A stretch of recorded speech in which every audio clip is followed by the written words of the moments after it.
Hey everyone, it's Dale here. Most traders do swing trading backwards. They start with a trend line, a candle pattern or some random indicator, and then they hope that the market will react. But think about it. Why would the market, especially the big institutions that actually move it, why would they care about your trend line or some random indicator on your chart? Well, they don't care. That's why I like to trade with something more objective, and it's volume, because volume shows us where the big players build their positions. And those are the areas that I like to trade from. You know, swing trading is actually where I first started to see my real edge and some consistency in trading. And even today, after more than 15 years, it's still my favorite way of trading. The reason is simple: it's slower, it's cleaner, and much less stressful than staring at small time frames all day. You can check your charts once per day, place your limit orders, and let the market come to your levels. In this webinar, I'll show you my full swing trading process from A to Z. We'll cover how to set up your charts, which platforms and tools you can use, how to find the strongest heavy volume zones, and how to trade my 3 main setups. I'll also show you how I use Confluences like fair value gaps and support to resistance flips to make those levels stronger. Then we'll go into stop loss, take profit, risk reward ratio, position management, missed trades, correlated trades, macro news trading, most common mistakes, and more. We'll cover it all, don't worry. So this is not just one clean example and good luck, off you go. No, this is full process, including the details that actually matter when you trade this live. So let's get to it. And let's start this with a little quiz so you guys can see where you are at right now. Okay, so let's take a look at this chart, and I have one simple question for you. Where would you enter a long trade? Would you enter from this support, or would you enter from this support? Where do you think would be the best entry for a long trade? A or B? Now, looking at this price action chart doesn't help too much, does it? But let me help you a bit. Let me show you the volume profile. Let's take a look at the volumes now. Which level is now better? Level A or level B? Well, the level B has this massive heavy volume zone behind it, so the right answer is go long from the level B. See, there was a pullback to the level B, the price reacted to this heavy volume zone, and boom, went upwards. Now here's another question for you. This time is going to be a bit more difficult because we have 3 levels, 3 resistance levels. And my question is the same. Where would you enter your trade? In this case, a short trade. Would you enter short from the A level, from the B level, or from the C level? Which one is the best short trade entry? Again, let me help you with adding volume profile to the chart. This is how it looks. So, which one? Well, this one was a bit tricky because there are actually 2 good levels to trade from. If you take a look at the volume profile, we have heavy volume zone in here, as well as heavy volume zone in here. So actually, let me show you the result. We have reaction to the level C, as well as reaction to the level A. Okay, the level B doesn't have any heavy volume zone in here, and the price doesn't really react to that level. So the level B is wrong, but the level A and level C were good trade entries. All right, so that was just the little quiz to get started and to show you what we'll cover later in this webinar. Okay, so at this place I'd like to tell you why swing trading is my favorite way of trading and why I think that it should be your favorite way of trading as well. Swing trading is great because it is slow-paced trading. You can check your charts once per day. You have plenty of time for rational decision making, for thinking. You don't need to do any rushed decisions. So yeah, I really like this trading approach. You can also do this alongside a job, which is, I think, great advantage to many people who would like to start being a professional trader or full-time trader, but for some reason they can't just leave their job and focus completely on being a full-time trader, right? Because this is a risky thing to do. But you can do swing trading alongside your job and see how it works for you, because it's not time consuming. So yeah, you can easily trade swing trades, keeping your current job. What I also like about swing trading is that it's set and forget method. You just place limit orders and then wait. At least that's how I do it. You don't need to sit at the computer all the time. Just leave the limits and see how they play out. Also, there's one edge which intraday traders and scalpers don't really have, and that edge is that the daily charts or the weekly charts, simply put, the high time frames we will work with, they have less noise than the lower time frames. This means cleaner signals and cleaner setups, right? Less noise. And what comes hand in hand with that is that those higher time frames are harder to manipulate. That's important. You know, the higher time frame is, the harder it is to manipulate, because the more money you need to manipulate it, right? You need less money to manipulate 1 minute chart, but you need way more money to manipulate a chart, which is, let's say, a daily chart or a weekly chart, right? And for that reason, there is less noise, less manipulation, and the levels and setups work better. Okay, so this is why I love swing trading so much. Now, before we go into all the setups and all the details, we need to start with this. We need to start with trading platform and the volume profile indicator. I don't want to overwhelm you, so I'm just going to talk about two options. The first option is getting TradingView, getting their essential plan. That's the cheapest option they offer. And in that option, you already have their volume profile. The one I recommend using is called the fixed range volume profile. It's a volume profile which you can move around, look into specific areas, and that will be very important for the setups, which I'm going to show you later. So if you are going with this option, then you want to use their fixed range volume profile. By the way, the data which you're going to need is already included in that essential plan. So yeah, if you guys are familiar with TradingView, this is, I would say, the easiest way how to get started. However, the recommended way, the way how I do it, is I'm using NinjaTrader, and I'm using the free platform. They have paid version and free version, and the free one has all the functions that you are going to need. So just go for the free platform. I'm using the free platform as well. And I'm using my own custom-made flexible volume profile indicator. I would say it's better than the one that the TradingView has. It's less clunky, it's more precise. But you know, I'll leave the choice to you. You can use whatever volume profile you want. I just wanted to say that I'm using this one, my own. And regarding the data, I'm using FXCM data. It's a free data. You connect it to NinjaTrader 8, and it's all good and reliable. There are also a couple of other options. I just listed them in here at the bottom if you want to explore more, but I don't want to spend too much time on this in here. Okay, so that's that.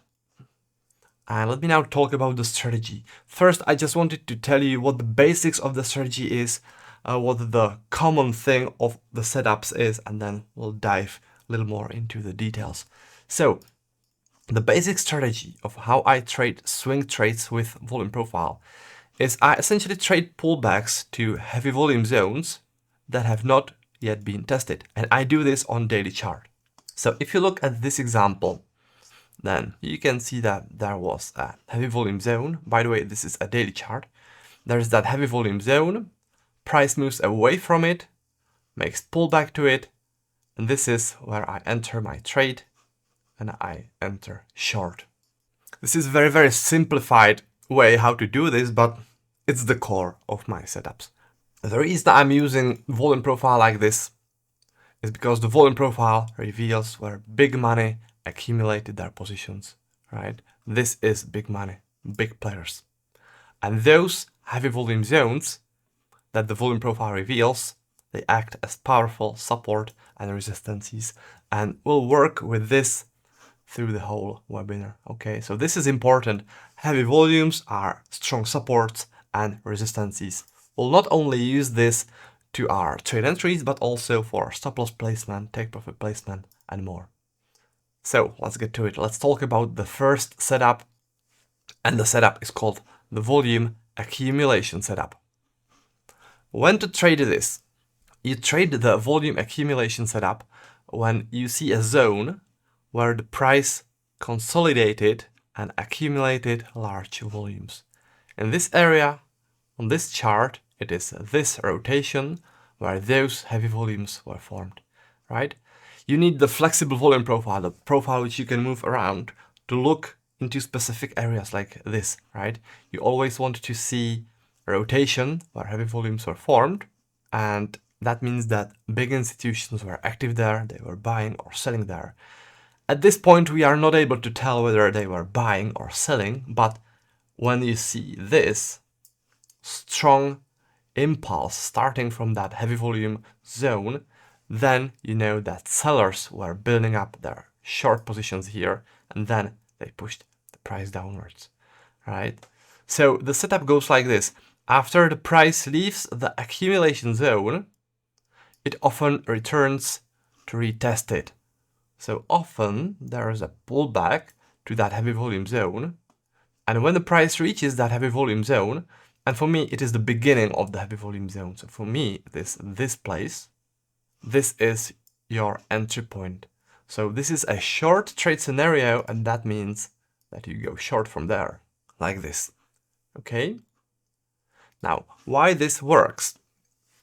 This setup works because large players defend those heavy volume zones where they were active before. When the price returns to those heavy volume zones, the big players from those zones, they become active again, and they push the price away from that heavy volume zone, right? So this is why it works. One key rule to trade this is that you only trade untested zones. That means that you trade only the first tests, okay? Once there is a first test, like in this place, this is the first test, the level is spent, okay? So if there was another pullback, another test, you don't trade that, okay? Only trade the first test. So that's the volume accumulation setup. Now let me show you a couple of examples of this. So here we have a rotation where heavy volumes were accumulated. By the way, we are looking at daily charts. All those examples are daily charts, okay? This is how I trade all my swings on the daily chart. The big picture, that's important. So anyways, we have the rotation here with heavy volumes. So we know that big players were active here. At this point, we don't know if those were buyers or sellers, but when there's that breakout and the price moves downwards, then we know it was sellers. So we want to look for shorts. And we want to look for shorts from the beginning of that heavy volume zone, which is here. Okay, this is a resistance. When you see this form, you can already place a limit order at this level, and it is a limit to go short from. When the price reaches this place, you go short. Okay, first touch, you go short. That's it. This is a short trade scenario for the volume accumulation setup. Now let's take a look at a long trade scenario of the same setup. Here we have this rotation and massive volumes accumulated in here. You want to trade from the beginning of that heavy volume zone, and in a long trade scenario, it is here. So this is your long. And now you just need to wait. You wait for the pullback. When the price hits this level, you go long from there, right? What's important for me to see is that the heavy volume zone and that rotation where those heavy volumes were formed is followed by aggressive activity, aggressive initiation activity of either buyers or sellers. What you see here, this is just perfect. You can really see those buyers pushing the price very, very aggressively upwards. That adds strength to the level, right? The bigger aggressivity of those buyers, the better the level, okay? It doesn't matter if this is triggered by macro news or change in market sentiment or whatever. Important thing is that we see that aggressive move. Ideally, if there are fair value gaps in that move, but we'll get to fair value gaps later, okay? Right now, let's just focus on spotting the setups. Okay, here is a third example of the volume accumulation setup. This is a short trade scenario because we have heavy volume zone in here, followed by this sell-off. Because of this sell-off, we know that we'll be looking for shorts, and we are going to be looking for shorts from the beginning of this heavy volume zone. So this will be that resistance we want to trade from, and once the price hits that resistance, it is short from there, okay? First touch. So that's the volume accumulation setup, the first of the three setups which I'm going to talk about. The second setup is called the trend setup. It's called the trend setup because you trade it when there's a trend. So when to trade this, you trade it in a trending market where price makes higher highs and higher lows. Like for example, in here. The way the setup works is that you wait for a price to pull back from the trend's direction to an untested heavy volume cluster. So take a look at this volume cluster. This is the most significant volume cluster in that trend area, right? And you want to see pullback to the beginning of it, which is here. This is your support. So you wait for the pullback, and when the price hits this support, you go long, okay? This is a long trade scenario. This is exactly how it is supposed to look like. And again, daily chart, don't forget. All those are daily chart. Don't switch time frames, just daily chart, okay? So yeah, this is how the long trade scenario looks like. The reason why this works is that the heavy volume zones in that trend area, like this one, they reveal where big players were adding to their positions as they were pushing the price upwards. And when the price makes a pullback to those heavy volume zones, this is where the buyers or sellers, but in this case, this is a long trade scenario, so it's buyers, defend their positions and push the price upwards again, right? Because this was important zone for them, right? This heavy volume zone. It was important for them. That's why they were building up their long positions there, and that's why they are defending it now. Now, key rules: only trade in direction of the trend. So in this case, we have an uptrend, so you'll be looking for long trades and only trade the first test. Okay, if there was a second pullback to the level, to this level, no trade. Only from here, this is the first test, the first time the price tests the heavy volume zone. And that's that. That's the trend setup. Now what follows are a couple of examples of this. Here is a long trade scenario of the trend setup. Here we have a trend and a flexible volume profile, which shows how the volumes were distributed in that trend. This is where you see how important it is to have that flexible volume profile, which you can move around and look into specific areas. Because with this setup, you only want to see how the volumes are distributed within the trend area. You're not really interested how the volumes are anywhere else. Just the trend area. You want to see the volume clusters formed within the trend. So that's why you are not using, let's say, daily profile or weekly or monthly profiles. You are using the flexible profile, which you can move around and which you can use to look into that specific trend area. So what it reveals here are essentially three significant volume zones or volume clusters. This one, and then there's this one. The first one, this one, is not really a good signal.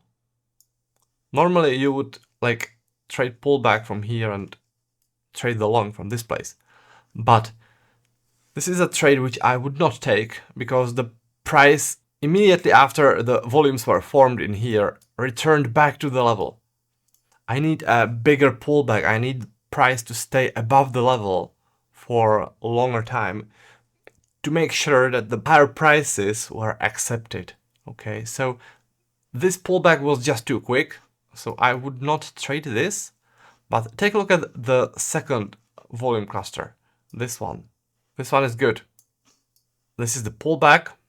This is the first test of the level, of the beginning of that heavy volume cluster, and it is long from there. Now regarding the third one, this one is also good to go, but we don't have that test on this screen, but it is also a good level to go long from. You just place limit order and wait until this level gets hit. Okay, so that's the trend setup. Here is a short trade scenario of the trend setup. We have rather swift and aggressive sell-off here, so we know sellers are in control, pushing the price downwards, and there is a place which stands out, and in this place sellers were active quite a lot, right? They were adding their short positions as they were pushing the price downwards. So this is an important place for the sellers, and it's very likely that they'll want to defend this place in the future. So what you do when you see volume cluster in a downtrend like this, you print a line to the beginning of that heavy volume zone and wait for pullback. This is the first test. This is where you go short from, right? When the price hits this level, go short from there. Now the last of the three setups is the rejection setup. And you want to trade this setup when the price makes a significant rejection or reversal and leaves a strong volume cluster near the place where it turned. Let me show you on this picture here. So we need a significant rejection like this one. It really needs to stand out, okay? When you open a chart, you need to spot the rejection in a couple of seconds. It needs to grab your attention, okay? So it needs to stand out. That's the first step, strong rejection. This, what you see here, is rejection of higher prices because strong sellers defended higher prices here, right? Now, that's the first thing. The second thing is that you need to see a significant volume cluster within that rejection. And it needs to be somewhere close to the place where the price turned. And the volume cluster in this case is this one. So the way this setup goes is you want to see the price make pullback into the rejection zone and hit the volume cluster, this volume cluster, right? So pull back to the rejection zone and price hits that volume cluster. When it does, then you enter your trade. Because this is a short trade scenario, you go short from there, like this, right? The beginning of that volume cluster, that's your level. The reason why this works is that the rejection candle is a place where large players were defending in the past, right? Large players were defending this place. You can tell because buyers were pushing the price up, but then sellers stepped in. Those are the heavy volumes, right? And then reversed and started to sell and push the price downwards, right? So large players were defending this place. It's clearly important for them, right? And they're likely to defend it again in here. That's why you go short, because they're likely to defend this place again. Key rule, and I've already mentioned this, but let me repeat it. Rejection must be clearly visible and decisive, okay? Not just any rejection on the chart, it really needs to stand out. Like for example, this one. A weak rejection is not a valid signal. If you guys are not sure whether the rejection you see on the chart is a good or bad, if it's strong enough or no, just skip it, okay? I would say this setup is the hardest one of the three because sometimes it could be a bit ambiguous, hard to tell whether the rejection is a good one or no. So If you are not sure about the strength and significance of the rejection, then skip the trade, focus on the next one. Now let me give you a couple of examples here. So what you see on this chart, again, daily chart, you see a rejection of higher prices, where buyers were pushing the price upwards aggressively. Then sellers stepped in, and you can see that on the volume profile here. And the sellers started to push downwards. So this is a strong rejection with significant heavy volume cluster near the place where the price turned. Perfect setup. So what you want to do is you want to mark the beginning of that heavy volume cluster. That's this level. That's the most important level in the rejection. It's not the high of the rejection. It's this place, the beginning of the heavy volume zone, right? Because this is where the big players started to be active. Now, when the price makes pullback, this is where you go short. All right, now let's move on to another example. This one is a long trade scenario. So if you take a look at this chart, we actually have two rather significant rejections. We have this one, massive rejection, and then there's this one, also strong rejection, not as significant, not as strong, but also standing out and also looks rather significant on this chart. But if you guys remember, there are a couple of rules for the rejection, and the most important rule is that there needs to be a heavy volume zone in it, right? If you take a look at this rejection and this gray profile here on the left, it doesn't show any significant heavy volume zone here, at least not in the place where the price turned. For example, somewhere in here or here, nothing like that. So we don't see that clear signal. So we can't trade this. But if you take a look at this rejection, then there's a significant volume zone right here, right? We don't have a heavy volume zone like this in here. We don't. That's why we can't trade this. But we can trade this because here we can clearly see where buyers stepped in, right? Sellers were pushing the price downwards. Buyers stepped in, started to buy. Those volumes were traded here, and boom, price went up. Important place for buyers, right? So you want to trade from the beginning of that heavy volume zone, which is in here. And when you see this, you can place limit order, and then you wait. In this case, you would wait like 2 months, but it's worth the wait, because as you can see, beautiful reaction exactly to the level. So yeah, this is the long trade scenario of the rejection setup.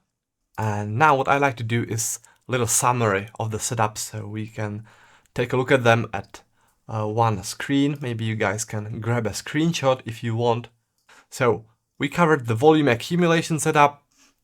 It goes like this. You need to see a rotation where heavy volumes were formed, followed by a strong trend activity like this one.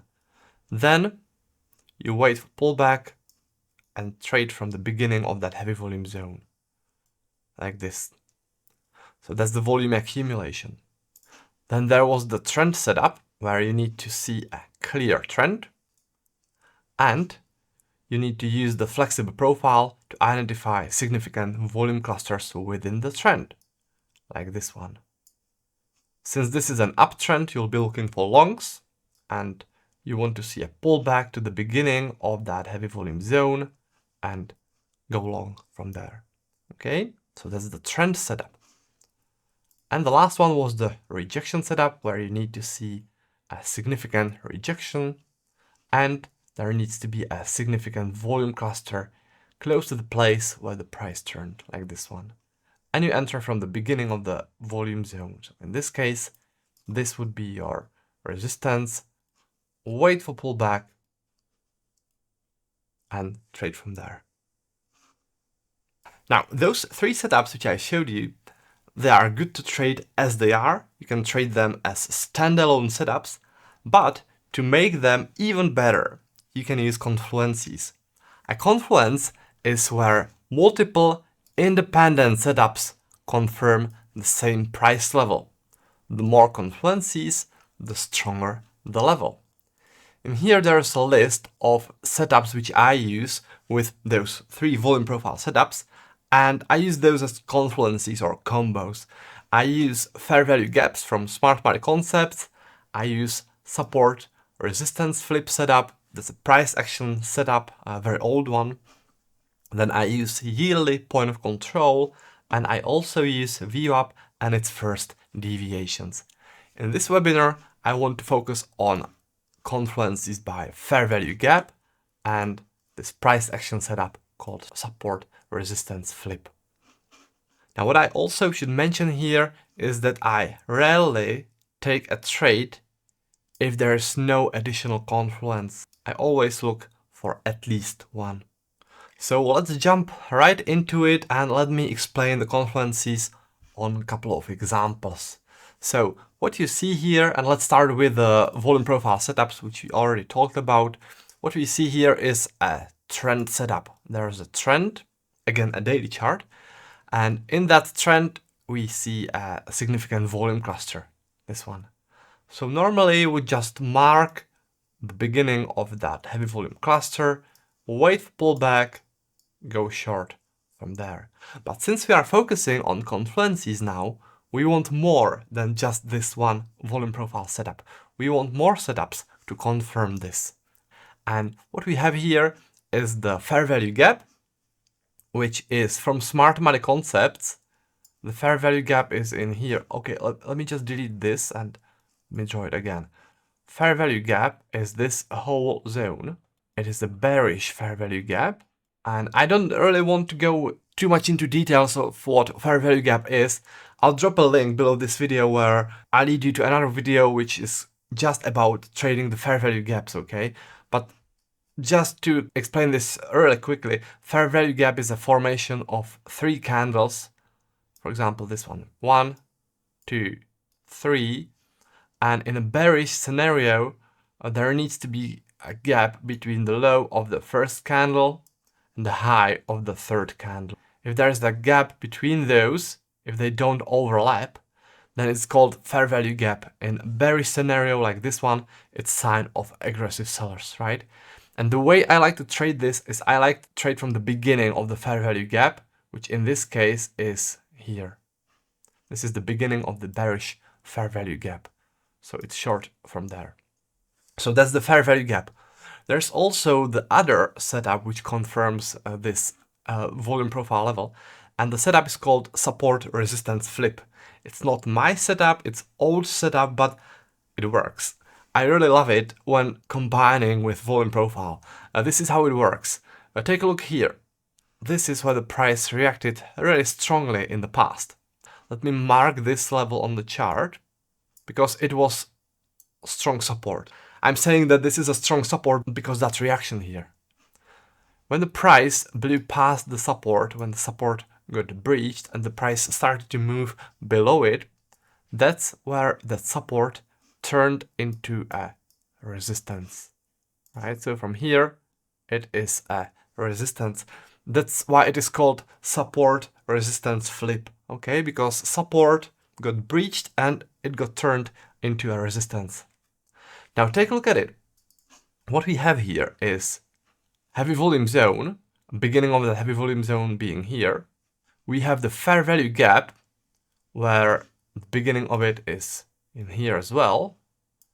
And we have that support resistance flip setup also pointing to the same level. So we have a combo of 3 setups: volume profile setup, fair value gap, and support resistance flip. And this is exactly the confluence that I'm looking for, okay? So 3 setups, 3 independent setups are telling me that I should go short from here, like this. And that's exactly how you trade the confluences. I always look at least for one. Now let me show you on a couple of more examples. Here we have a trend setup. This is a trend, and here is a significant volume cluster within the trend. Now, additionally to that, we also have a fair value gap. In this case, we have a bullish fair value gap. We have this candle, that's the first candle, this is the second candle, and this is the third candle. And in a bullish scenario, or in a bullish fair value gap, the high of the first candle and the low of the third candle should not overlap. If they don't overlap, then it is a fair value gap. And since this is a bullish fair value gap, then it begins in here. This is where I like to trade from. So we have the volume cluster, we have the fair value gap, and also support resistance flip. In this case, we have this sharp rejection of higher prices, telling us that this level was a strong resistance in the past because of that sharp reaction here. When the price blew past that resistance turned into new support. And as you can see, everything aligns perfectly. Support resistance flip setup, beginning of the fair value gap, and beginning of that heavy volume zone. Well, not exactly. The beginning of the heavy volume zone is a little bit higher, but I still count it as a confluence. And if it's like this, I prefer to trade not from the beginning of the heavy volume cluster, but from the beginning of the fair value gap. So let me just delete all of this and show you where my trade entry would be. Exactly here. Because this is the beginning of the fair value gap. Right? So this is the long trade entry. Boom. Here's the reaction. Nice combo, isn't it? Always look for those. Now, here's another one. We have volume accumulation set up because we have rotation with heavy volumes accumulated here. The price moves away from that rotation, makes a breakout, shoots downwards, telling us that sellers were active here and telling us that we should look for shorts. So wait for pullback, and if you were trading just this volume profile setup, it would be short from here. But we should talk about the confluences first. What we have here is fair value gap, and this is a bearish fair value gap. That means you should be looking for shorts from this level. This is where the bearish fair value gap begins. Those are the candles. The fair value gap is based on this one. That's the first one. This is the second one. And here is the third one. Now also, we have that support resistance flip in here. Right? The price reacted here, and that means that it was a strong support in the past. When the price blew past that support, it turned into a resistance, right? So all the setups, again, are pointing to this level. You know, in the real trading, sometimes it will not be as clear. They might be a bit away from each other, but if it's just a couple of pips, then it's still good. I still count situations like those as confluences, okay? In this case, it aligns perfectly, pointing us to go short from here. Now let me show you one more combo or confluence. Here is a strong rejection of higher prices.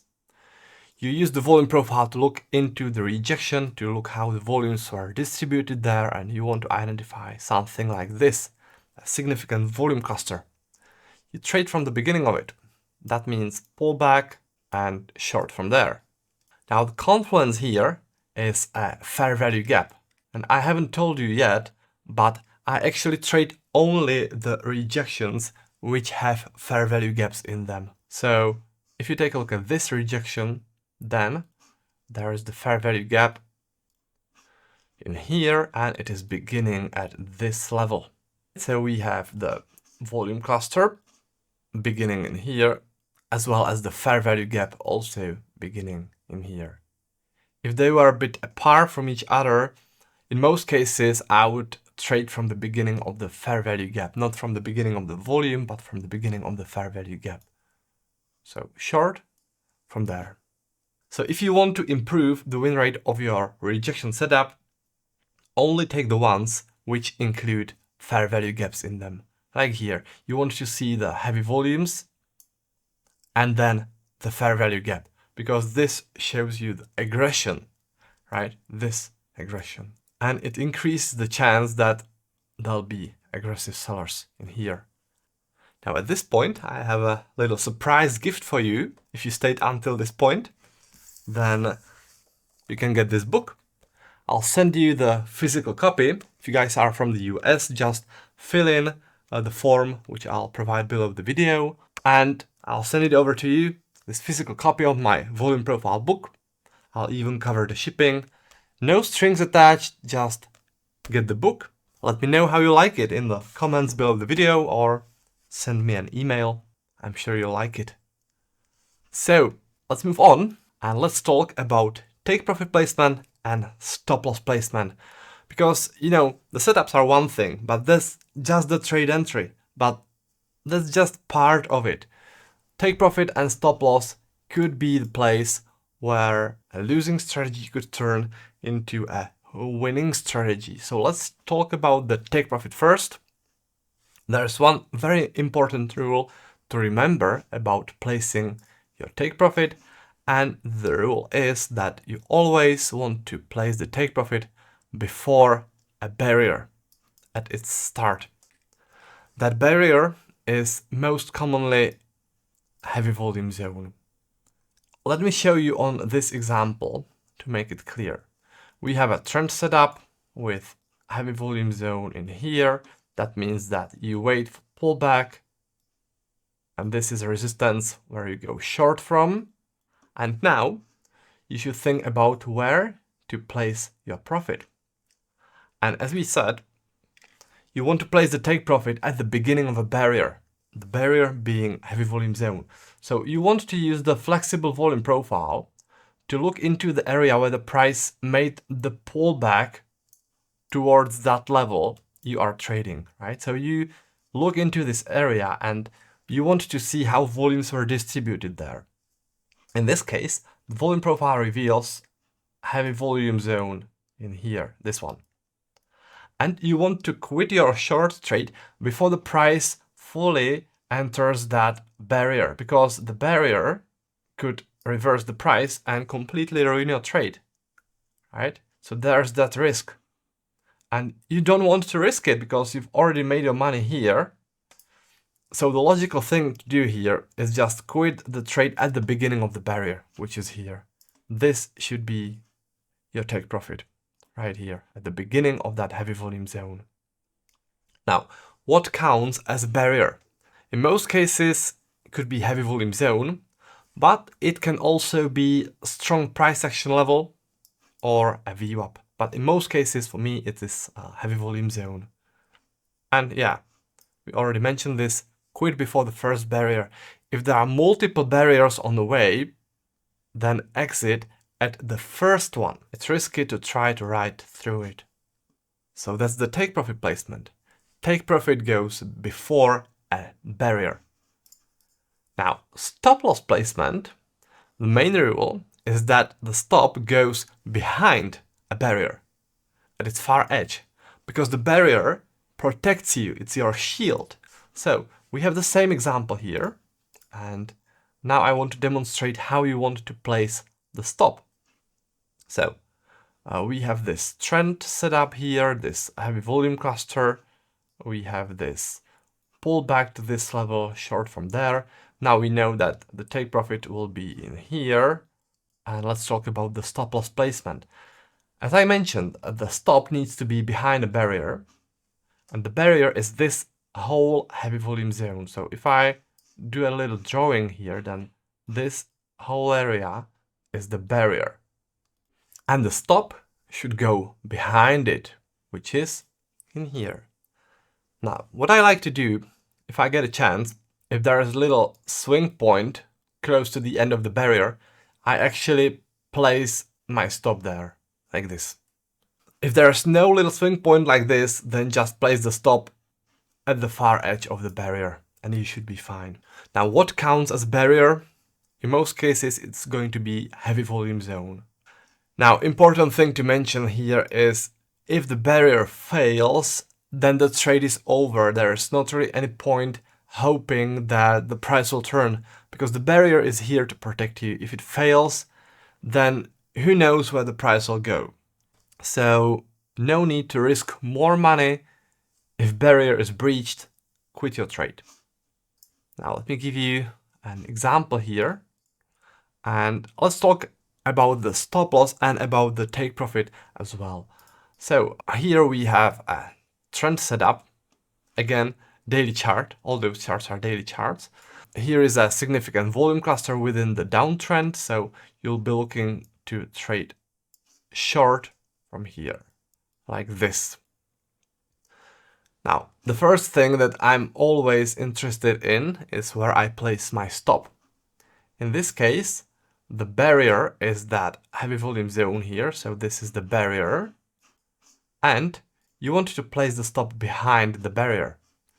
In this case, we also have this little swing point. So I would place the stop in here. Now, regarding the take profit, you want to place it at the beginning of the first barrier standing in the way. So you want to look into this area to see how volumes were distributed there when the price was reaching your short level, right? And you can see that there is this volume cluster standing in the way. And take profit should go before the price fully reaches into that heavy volume cluster. So the take profit should be in here, because there is a risk that the price might react to that heavy volume zone and just do this. In this case, yeah, it overshot the beginning of the heavy volume zone. So theoretically, you could take the profit lower, but it's risky.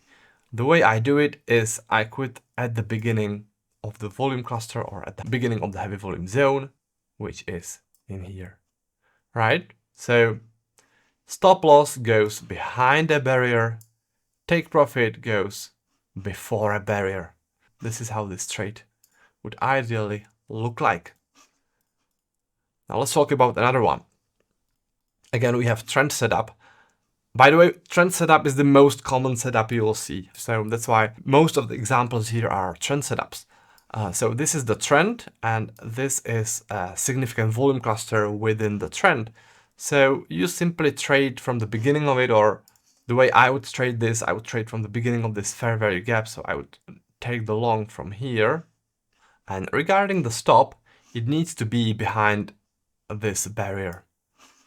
We also have this little swing point here, so I would place the stop in here. So it's not only behind this heavy volume barrier, but also behind this little swing point.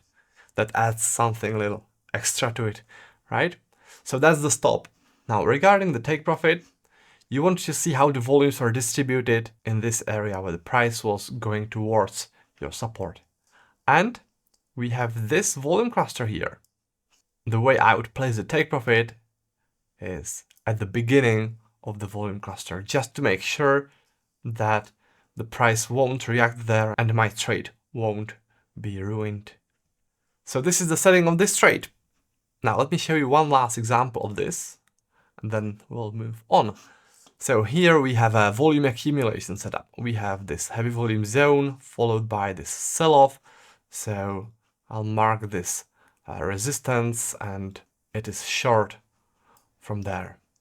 Now, regarding the stop loss, you should consider this whole area as the barrier, because this is where the heavy volumes were traded, and you want to place the stop behind that. So I would place the stop in here. Now, regarding the take profit, take a look at this area. This is where the price was reaching towards our short level. So you want to see how volumes were distributed there. And here's your barrier. First barrier standing in the way, and the beginning of it should be your take profit. All right, and that's how it's done. Well, to be completely frank, this is not exactly how I do it, because I'm using a little different method, which I'm going to mention now.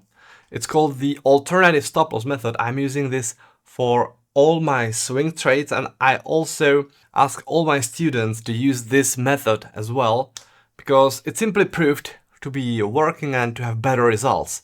So let me show you. It's all about the stop loss placement.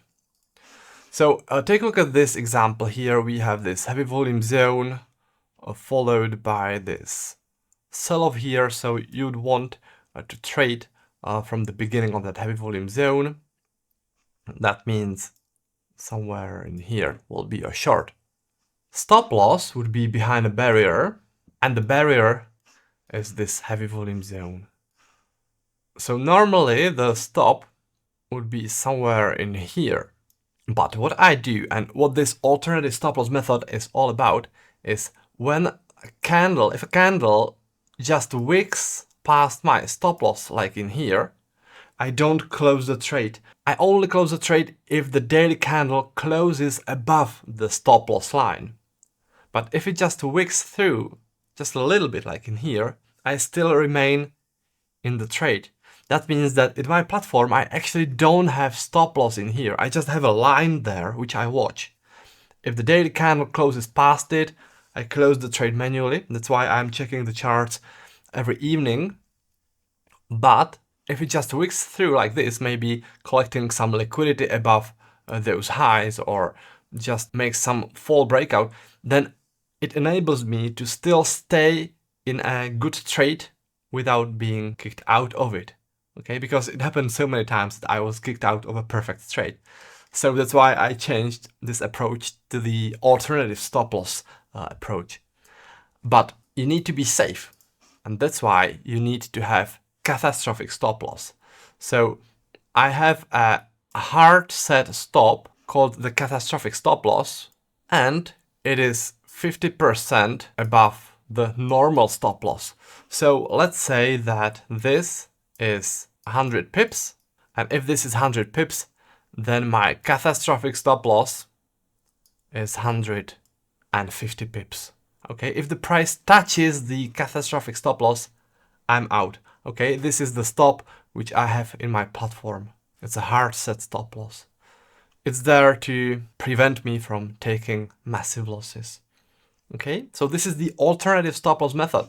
As you can see, in this case, it would save my trade and I would turn a loser into a winner. That's why I use it. Here is a scenario where it actually fails. Here we have a heavy volume zone, and I would enter probably from this place because this is the beginning of a fair value gap, so I would go short from there. But the important thing is the stop loss placement. In this case, I would place the stop behind the heavy volume barrier. I would place it at the top of this little swing point. This would be my stop. Catastrophic stop would be somewhere in here. And in this case, the daily candle closed above the stop loss line. That means that when I see this, I terminate the trade. I quit. The trade is over.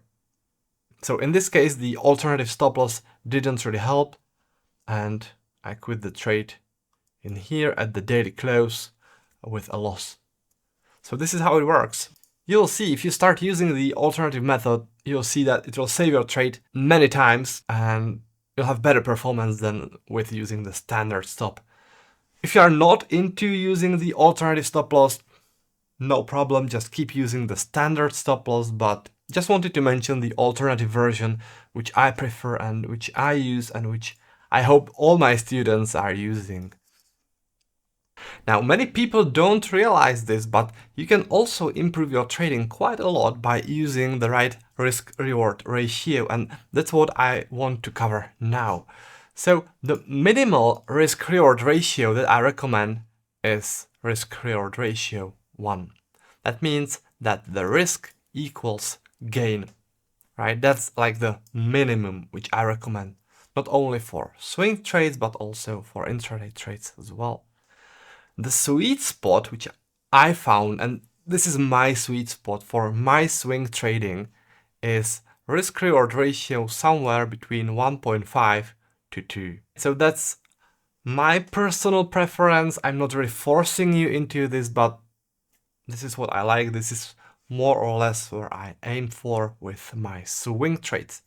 If you guys want to use a higher risk-reward ratio, then you need to be aware of the things, of the negative things of the higher risk-reward ratio. And the things are that it's nerve-wracking. It really is. If you trade with high risk-reward ratio for a longer time, you'll know that there will be many trades which looked perfect at the start, but because you just held the trade for too long, they just failed. maybe there was some macro news or change of sentiment, and good looking trade ended up in a loss. So you need to be okay that you'll have lower win rate. Your trades will be vulnerable to macro news events, because the longer you hold the trade, the bigger chance that there'll be some unexpected news or change of sentiment or something that will completely change the course of action, and price will turn and your trade will be ruined. So I'm not really into higher risk reward ratios, but the truth is a lot of people from our Funded Trader Academy and also our mentors, they are using high risk reward ratios, at least like 5 or 8 or 10. For me, that's insane, but those guys are able to pull it off. So they are trading with a high risk reward ratio and they are all profitable, but for me, this is just too much. If you want to trade like me, if you want to use the same approach as I do, then I recommend this, okay? A higher risk reward ratio is fine, but you need to be okay with the lower win rate and you need to be able to follow the rules 100%, otherwise it'll just ruin you. So that's my take on the high risk reward ratio. And let's now talk about how to go about the risk reward ratio and how to implement it into this strategy. So first thing, you find the entry level and identify where the stop loss goes. So let's take a look at this example here. We have a rejection setup here. We have a significant volume cluster here, and that means that you'll want to go long from this place. So that's where we identify the entry level. The second thing, you identify the stop level. In this case, it's rather simple. When there is rejection, I just place the stop below the rejection, like here, exactly to the low of the rejection. It is below this heavy volume cluster, so it's behind the barrier. It meets the requirement for that, as well as it's below this swing point. So this would be the stop. What to do next is you want to draw a line at the minimum take profit. That's the risk reward ratio 1. So this is how I do it. I just draw the line on my chart so I know where the minimum take profit should be. But then I want to get more out of the trade, ideally somewhere around 1.5 to 2, and you want to quit your trade before a barrier. That's the rule, if you remember, from the take profit placement. So take a look at this profile here, and it shows barrier in here. And you want to quit the trade before the price fully goes into that barrier. So you want to quit the trade at the beginning of the barrier, which is in here, right? So this is the minimal take profit. This is the ideal take profit. And this is how I would go about trading this. I would go long from here and take the profit in here. As you can see, this is more or less risk reward 2, which is ideal. That's where I'm aiming for, okay? So this is exactly how I go about this. Let me show you another example here. We have a trend setup because we have a heavy volume cluster within a trend. That means long from here. Stop will go behind the barrier, ideally below swing point. So I'll place the stop in here. And then I'll mark the place, the minimal take profit, where there's the risk reward ratio 1. Okay, I always mark that on my chart so I know where the minimum is. And then I'll look into how the volumes were distributed before the price reached my long level. And on this chart, what stands out is this volume cluster. This is the first barrier standing in the way. It's quite distant, isn't it? But it is the first barrier standing in the way. And this represents the ideal take profit, right? So if I had the balls for it, I would just go long from here, quit the trade in here. This is pretty much the maximum, I would say, I would be able to hold, because this is like maybe a risk reward 3. So yeah, that's the ideal take profit. Here's the minimal take profit. But, I always try to get the ideal take profit to go and exit the trade before the first barrier. If there is nothing really standing in the way, then I'm usually able to hold the trade until the first barrier. Oh, by the way, there's another example here. I almost missed that, but we have a significant volume cluster in here. That means you can trade pullback to it, go long from there, like this.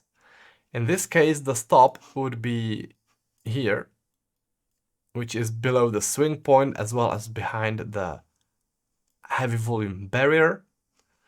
And what we have here is this volume cluster standing in a way, so the take profit would be in here. In this case, it's more or less risk-reward one. Okay, so this is the minimal take profit as well as the ideal take profit. Okay, one last example here. We have rejection setup. This is rejection of higher prices. A significant volume cluster here. That means that we want to trade from the beginning of it, roughly from here, short from there. When you trade the rejection setup, you just place the stop at the top of it, at top of the rejection, like here. So that's the stop. And regarding the take profit, minimal take profit should be in here. That's the take profit where you have the risk-reward ratio 1. But the ideal take profit is lower. It is at the beginning of the heavy volume zone. So this is the ideal take profit. As you can see, it is roughly risk-reward ratio 2, maybe 2.5, which is great. And the reaction is fast. 2 days, boom, boom, and you have your profit. So yeah, that's the risk-reward ratio. Don't forget about the main rule. It needs to be at least 1, okay? At least 1, ideally around 1.5 to 2. That's my sweet spot. Now, what sometimes happens, and this is a pain actually, but I need to show you because you will sooner or later you'll encounter this. And the thing is that sometimes there will be a barrier before your risk-reward ratio 1 take profit. That means before your minimal take profit. Take a look at this picture here. We have a trend setup with heavy volumes in here. So that means you go long from this place. Stop loss will go in here. And if you take a look at the volumes, then you see that there's a heavy volume barrier standing in the way. The beginning of the heavy volume barrier is here. That means that your take profit should be here before the barrier. That sucks because this is not risk-reward 1. This is negative risk-reward ratio. You don't want that. There's no best way how to go about this, but there are 3 ways. And the first thing what to do, and it is the safest way. It's no fun, but it's the safest way. And it's skip the trade, right? If the risk reward is negative, if a barrier is standing in the way, just don't trade it, okay? Second option is go for the risk reward ratio 1 and accept the barrier risk.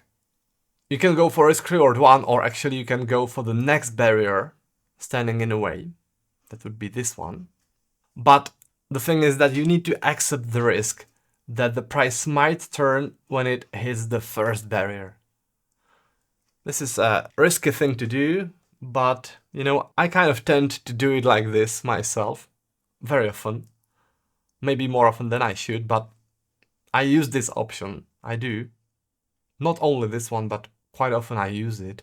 So yeah, I just hope that the price will not be stopped by the first barrier and then just go for risk reward 1 or for the second barrier standing in the way. You just need to be okay with that and accept the risk. The third option is move take profit to start of the barrier. That means if you entered your trade here, then you just take the profit here. In this case, I wouldn't really do this, but maybe if the heavy volume cluster was a little bit further away and the take profit, let's say maybe in here, then I would accept the thing that I'm trading with negative risk-reward ratio. From time to time you can do this. If there is a really strong barrier standing in the way and you are almost sure that the price will react there, then you just don't want to use the second option, which is accepting the risk. You don't want to accept the risk when the barrier is too strong. But you can go for the third option and trade with negative risk reward ratio and just take the profit before the barrier. In this case, it would be in here. Massively negative risk reward ratio, which would suck, I know, but it's better than taking a loser. So yeah, you have those three options. I'm not saying that either of them is better than the others.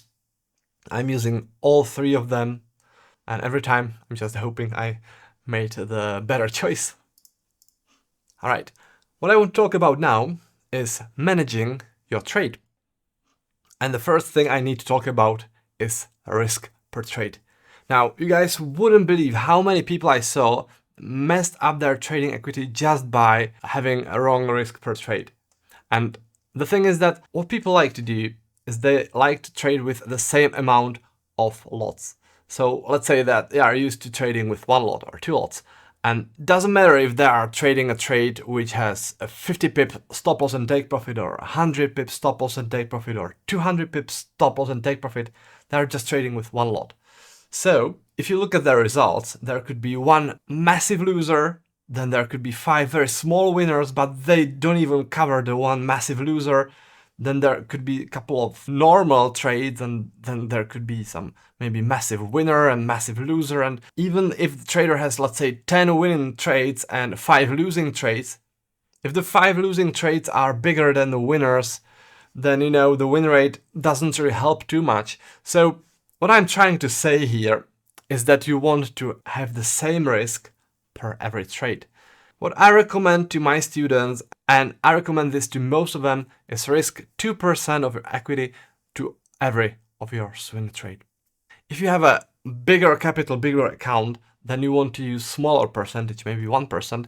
If you have a small account and you need to grow it fast, then you need to risk more, let's say 4 or 5% per trade. But I would say the sweet spot for most of our members is 2% risk per trade for every trade, no matter how you like the trade, no matter how big the stop loss and take profit is, 2% for every trade. That means that every trade will have different size. Yeah, I know it's a pain to calculate that every time. And for that, I have this little tool here. You can download it using the link below this video. It's a free tool for MetaTrader 4 platform, and it calculates the size for your trades automatically. So you just set your stop loss, take profit, how much you want to risk, and then it will tell you how big the position should be. It's all automated, it's super simple, 1 or 2 clicks and you're all set. I really recommend giving this a go. It cost me a lot of time, a lot of effort, a lot of money to develop this, but it's a very good tool. I don't think that there's anything else on the market like this, not with all the functions anyways. So give it a try, it's free, no strings attached, just download it, use it, and let me know how you like it, okay? But back to the topic. Most important thing, keep risk consistent across every single trade. No guessing, no adjusting based on how confident you feel about the trade. Just keep the risk consistent. Now let's talk about correlated trades and about managing your risk exposure. You know, the thing is that many markets often move simultaneously due to one catalyst. Could be macro event, or it could be risk on off shift, it could be change of sentiment, but I'm pretty sure you saw it, like maybe the markets were going nowhere and suddenly everything started to move one direction, right? Maybe there was some strong news affecting the strength of US dollar, but since the US dollar is part of many forex pairs, all the majors, then all the majors started to move because the US dollar started to move. If you are in many trades at the same time and this happens, you have a problem because you have excessive risk exposure. Let's say that you are in 3 trades. You are long on euro dollar, you are long on Australian dollar, US dollar, and you are short on US dollar, Japanese yen. Now, if US dollar starts to strengthen, then what happens is that this position starts to lose money. This position also starts to lose money. And this position also starts to lose money. Because if US dollar strengthens, then the euro dollar will move down. Australian dollar, US dollar will go down as well. And US dollar, Japanese yen will go up. So you are losing on 3 trades. And all that is caused just by strengthening of the US dollar. So 3 trades depend on just one thing, and that's whether the US dollar will continue to strengthen or no. That's excessive risk exposure. Imagine you are risking 2% on each trade, but you have 3 of them. So you are risking 6% just on whether the US dollar will continue strengthening or no, right? That's very risky. And the thing is that when you have correlated trades like those, then they are all likely to win or lose together, right? So either 3 losers or 3 winners. That's just too much risk. So if you have 3 or more correlated trades open, you want to reduce each to half the risk, right? So if you are trading with 2% risk, then adjust the size to just 1% risk. This way, if you lose, you won't lose 6%, but you'll lose only 3%, which is not as terrible as 6%, right? This keeps the risk manageable. And I know this doesn't seem like a fun thing to do, but it's kind of necessary. It's kind of necessary, otherwise your equity would suffer from this. Because sooner or later you'll encounter a situation where you are in 3 or more correlated trades, and if you don't lower your trade size, this is going to be a problem. Now, another thing that I like to cover is securing your trade. In other words, moving your stop loss. The way I do my swing trading is I try as much as I can to let my trades breathe. I always remind myself that those are swing trades, they need time, they need to breathe, and you guys don't want to micromanage your swing trades, okay? Let them breathe. So the way I do this is that if my risk-reward ratio is around 1, then I don't move my stop. I let the trade play out, and it's either winner or loser, but I don't adjust my stop loss. So if I enter a trade from this volume cluster here, if I enter a short from here, I just place my stop, this place, take profit. Let's say I'm trading with risk reward 1. So if I'm trading with risk reward 1, I place the take profit here and I just let it play out. I don't adjust the stop. I just let it play out. I'm patient and it's either winner or loser, nothing in between. Now, if I'm trading with higher risk-reward ratio, then when price reaches the risk-reward 1, I move the stop loss to the nearest reaction point. A reaction point is the place where the price reacted to the level, the highest point of the reaction, right? In a short trade scenario, that's the highest point of the reaction. Not to break even, because if you secure your position to break even, what happens quite a lot, more times than I would like actually, is that the price returns to the entry level to collect liquidity. If you take a look at this example, this volume cluster here, this short level here, then you go short from there, but before taking the profit, if your profit was, let's say, in here, before taking a profit, the price returns back to your entry level to collect more liquidity and then makes the final reaction. If you are securing your stop to the break even, then this would kick you out. So I'm not securing to the break even, I'm securing to the reaction point, which in this short trade scenario is this. This is the highest point of the reaction. So if I'm to secure my position from here, then I move it to this place. And that's it, right? This is my initial stop loss, and this is where I move it.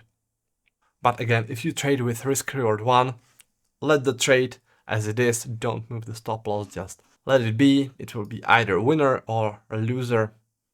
I know that this might sound a bit simplistic, but remember, this is swing trading. You don't want to make this complicated. You want to check your charts once per day and be done with that, right? So that's why it's that simple. But don't worry, it doesn't need to be complex. I've been trading swings like this for over a decade. It works. It doesn't need to be complex to work. Now, another thing that I want to mention is managing a missed trade. Missed trade doesn't mean that when you forgot to place a trade and then you start chasing it. No, thing is that missed trade is when you have a level, like for example here, if you are trading this rejection and this volume cluster here, then you would have a short level in here, right? You would have a limit order here, and a missed trade is when the price gets close to the level and makes reaction. If this happens, you discard the trade. Don't trade it again. I count this as a test of the level. What matters whether you discard the level or no is two things. First thing is how close was the reaction to the level. That means how many pips price went towards your level before turning the other way. And the second important thing is how significant was it, how significant this reaction was. If the reaction was significant, if it was big, then you want to discard the level. If the reaction came close to your level, very close to your level, you also want to discard your level. But sometimes it will look like this. You'll have the short level and the price will come close to the level and do something like this. This is not a tested level, even though the price was close, but there was not that significant reaction. If the price just rotates towards your level, making those little waves, then don't discard the trade. Discard the trade only if there is a clear and big reaction to it, okay? Now, this takes some experience. It's not a thing where I could give you exact advice how to do this, but if you keep a track of those two things, how close the reaction was and how significant the reaction was, you should be fine, right? If the price is close to the level, makes big reaction, that's no-brainer, you just discard the level. If it's close to the level, but doesn't make a significant reaction, you might want to still take the trade and trade the bigger reaction. But important thing is never chase missed trades. If you miss a trade, just forget about it. There'll always be another setup. You wouldn't believe how many trades, how many perfect trades I missed. Intraday trades, swing trades, investments. I would say probably thousands of them. Now let's talk about macro news and the trading rules around macro news. Because macro news, that's a big part of trading, right? Almost every day there's big macro news. So how do we go about this? If there is a standard red news I mean high impact news. If you go to Forex Factory, then it will be marked in red, right? Those are the red news, or in other words, high impact news. If there is this red news, I just trade through it, right? Trade through all high impact news. But to every rule, there is an exception. And the exception is what I call monster news. Monster news are news directly affecting the rates of the currencies. So it is the FOMC or rate decision news or minimum bid rate. The reason is that these can create massive and unpredictable moves. And if you take a look at here at this screenshot, then the monster news here is the official cash rate on the New Zealand dollar. So I would trade through all of those red news, but not through the official cash rate. I mean, you need to have a position which has the New Zealand dollar in it to be afraid about this. If you are trading your dollar, then you don't care about news on the New Zealand dollar, right? But if you are trading, let's say, New Zealand dollar, Canadian dollar, then yeah, you should be afraid of this news and you should adjust accordingly. Now, what I do when there's the monster news, I pause my limit orders. That means you withdraw the limit orders, you just discard the limit orders. And then, after the news has passed, you place those limit orders back on the chart. What I use is the Trade Manager tool, that's the one I showed you before. it has this clever feature, and I don't think any other software on the internet has this. What it does is it withdraws automatically all your limit orders before macro news, and then after macro news, it places those limit orders back on your chart. So you do this automatically, you don't need to care about macro news at all. Now, if you are in a trade and news is going to hit, I mean the monster news is going to hit the market, then you want to quit the trade. Quit the trade before the macro news hits. Couple of minutes is fine, even a couple of hours is fine, because this is swing trading, so we don't need to stress about it too much. So just quit the trade before the monster news, and it's possible to re-enter afterwards. And that's what I want to cover here, how to go about this, how to go about re-entering the trade. So after a monster news event, the re-entry is possible under specific conditions. And the conditions are: you only re-enter if you can get the same price or better as your exit price. I should probably show you on this picture here, like a little demonstration. Here is a heavy volume zone and strong uptrend, so that means this is the volume accumulation setup. Let's imagine you've entered your trade in here, and let's say that this is the macro news day. So what you want to do is you want to quit your trade before the macro news. So let's say you quit your trade in here. Now, there's the macro news, that's this candle. You are not trading through that. And now you would like to re-enter the trade. If the macro news doesn't cause too huge volatility and if strong trend doesn't start, then you can re-enter the trade. Ideally, the macro news goes just little up, little down, does nothing, and after macro news you are able to jump in again at the same price where you quit the trade. That would be here. That's the ideal situation. Well, not ideal. Ideal is when you are able to jump in for a better price. That means, for example, somewhere in here. That's for a better price because you quit in here and then you re-enter here. So you can re-enter here, but if the price after macro news is here, you don't re-enter, because at this point you would be chasing the market. You would be entering the trade for a worse price than you quit it in here. I hope this makes sense. Essentially, you just want to re-enter at the same price or better. Don't chase the market. If the macro news hits the market and the price starts to run, then forget about chasing it and focus on the next trade. All right, so that's how I do it. By the way, if the macro news hits your stop, then no re-enter, right? If your stop is here, macro news does boom, hits your stop, no re-entering the trade. The trade is over. Now, at this point, I'd like to do a little summary of the trade management section. We talked about the risk. You want to risk the same amount for all trades, no matter how much you like each trade. Then we talked about correlated trades. If you have 3 or more correlated trades at the same time, you want to lower your trade size to 50%. We talked about securing your stop loss, where you want to move your stop loss to the reaction point, not to break even. And you want to do this once price reaches risk reward 1. We also talked about the missed trades. If the price turns close to your level and makes strong reaction, then you discard the trade. And the last thing from this section was the macro news, where the main message is that you can trade through standard macro news. Yes, sometimes it will be a bit nerve-wracking, a bit volatile, but it's okay. It's okay. I've been trading this for years.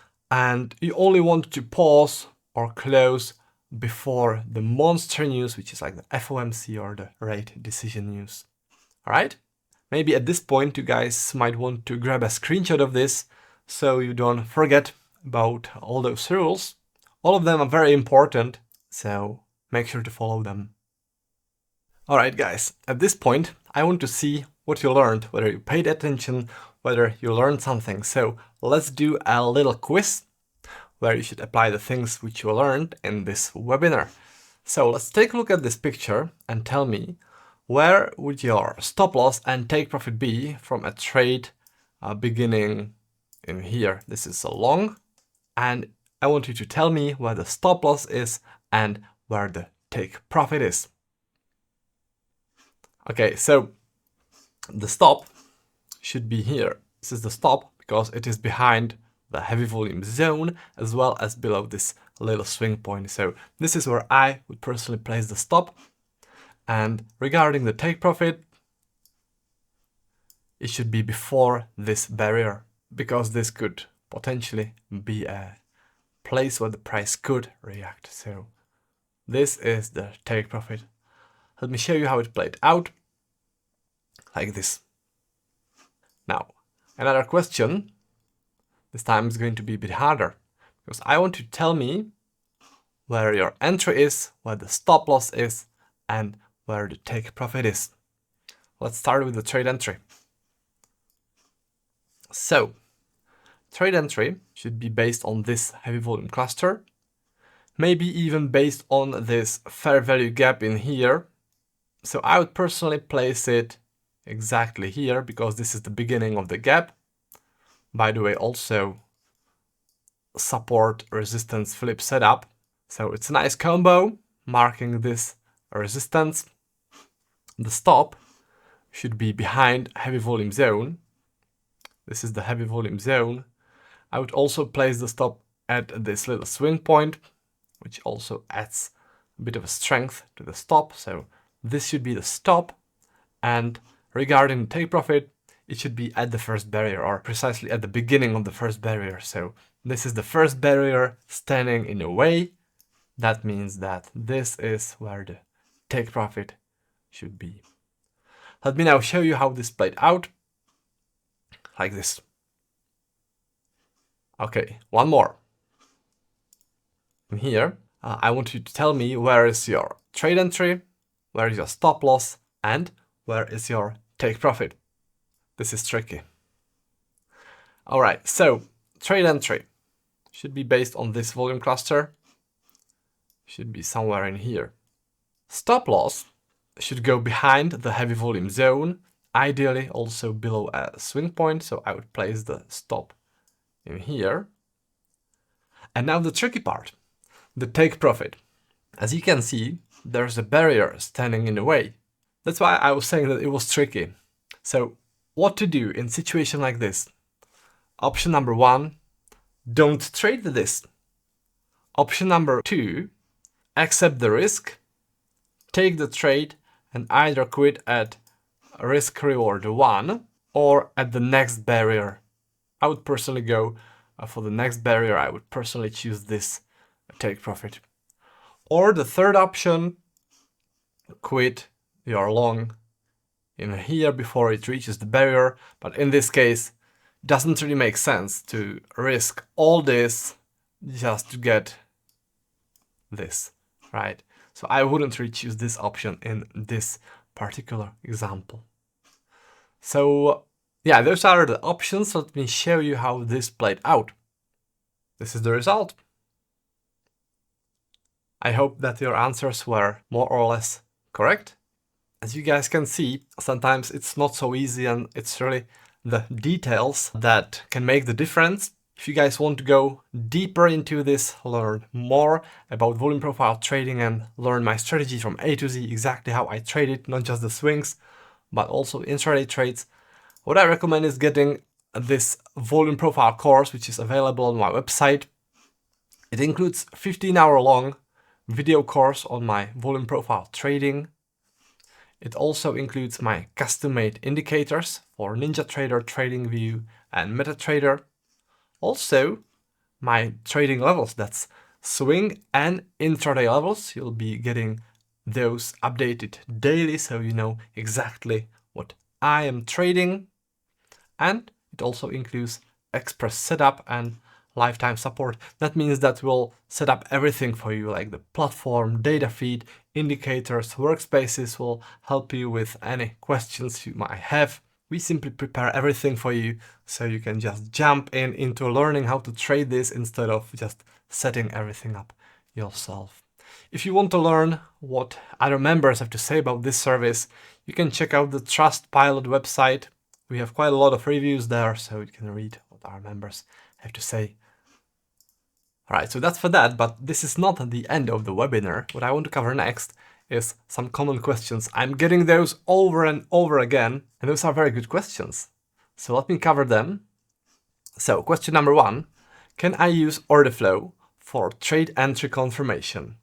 And we are still talking about swing trades, right? So short answer is no, don't use order flow for swing trades. The thing is that order flow works well for intraday confirmation, but if you are trading swings, then the zones, the support and resistance zones, they're just too wide. And if you are searching in those wide zones with order flow for some kind of confirmation, you'll get many signals. Most of them would be just intraday signals, most of them would be just noise, and it wouldn't help you at all. So don't use order flow for confirming swing trading entries. Another question, should I wait for entry confirmation? Short answer is no. You can enter at first touch with a limit order.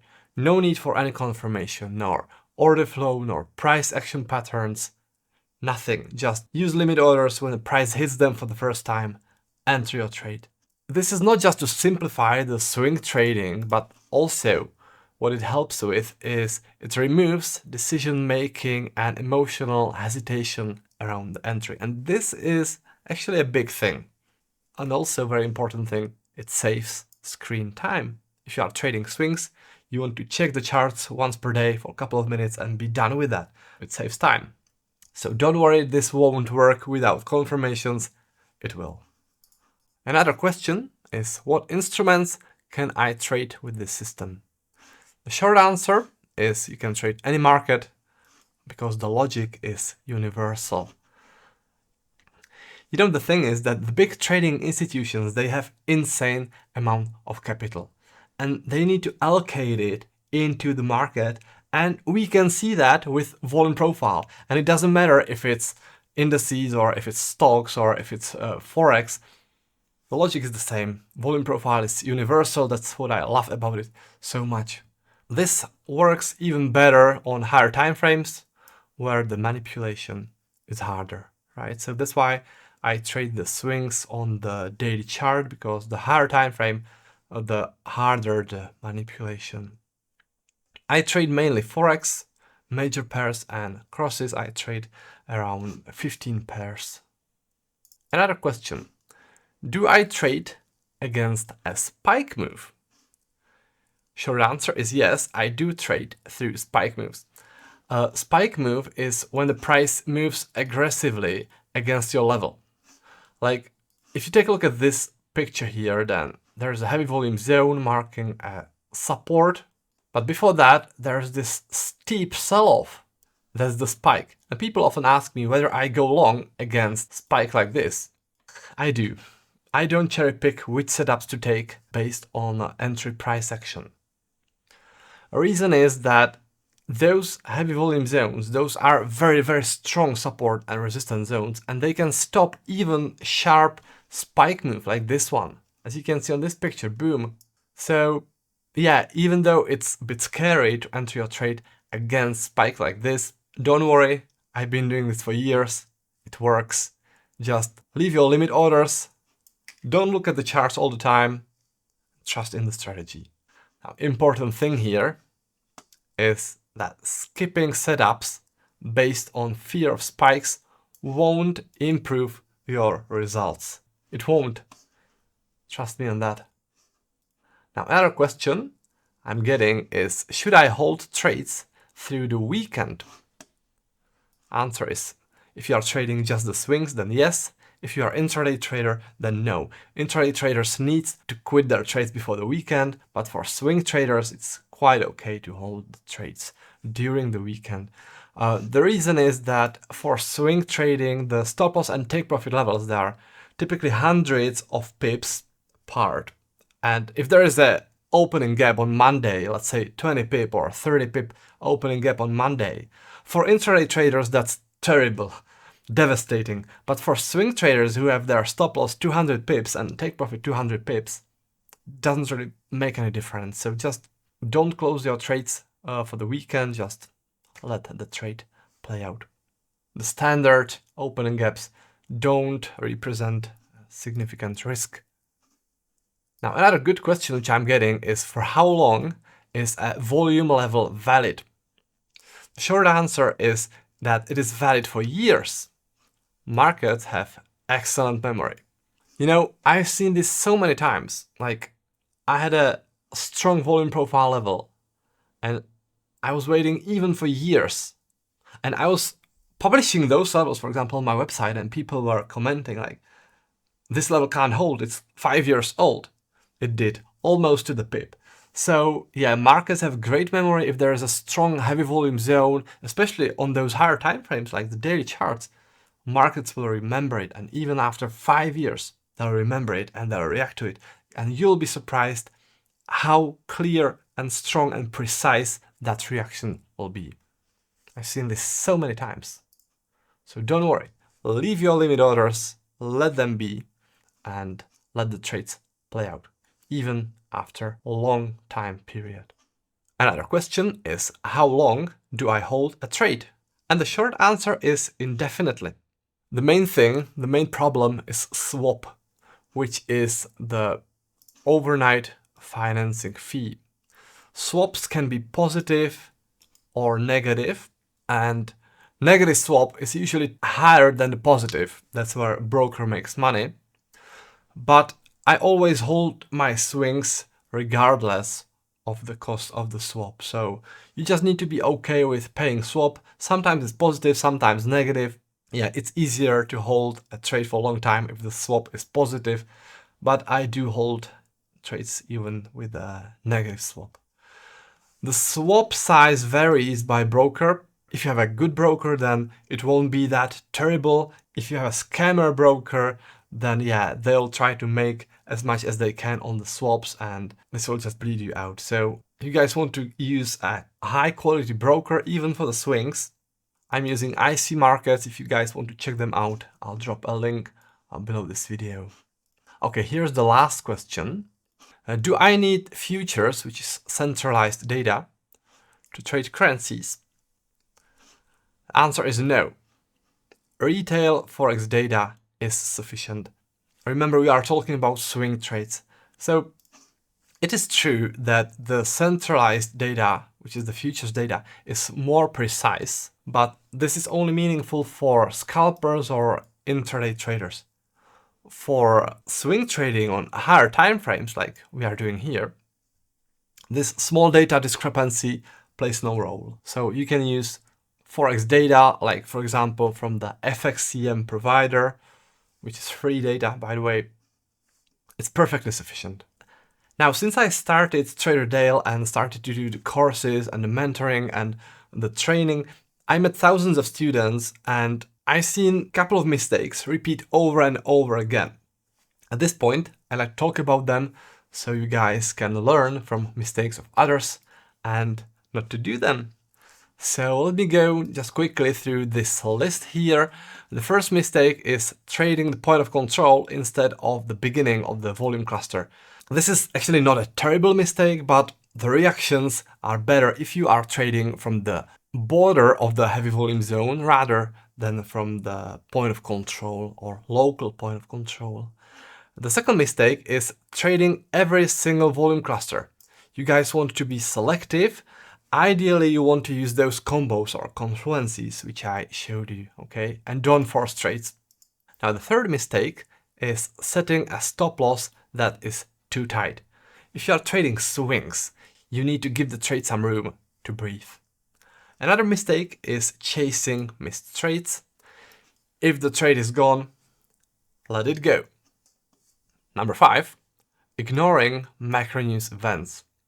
You always want to check the calendar for the monster news. If there's monster news like the FOMC or rate decision news, quit your trades before the news, okay? Now, another mistake is too many correlated positions are open at the same time. You want to use the 50% rule to decrease your position size when you are overexposed to risk, like we talked about. Now, another thing is unnecessarily switching to lower time frames during a trade. Yeah, I know it is tempting to enter a trade and then try to micromanage it, let's say on a 30-minute chart or a 5-minute chart, see how it is going, maybe help the trade a bit more, but don't do that. If you do your analysis on a daily chart, then manage the trade on the daily chart as well and stick to the daily chart. Don't switch to faster time frames.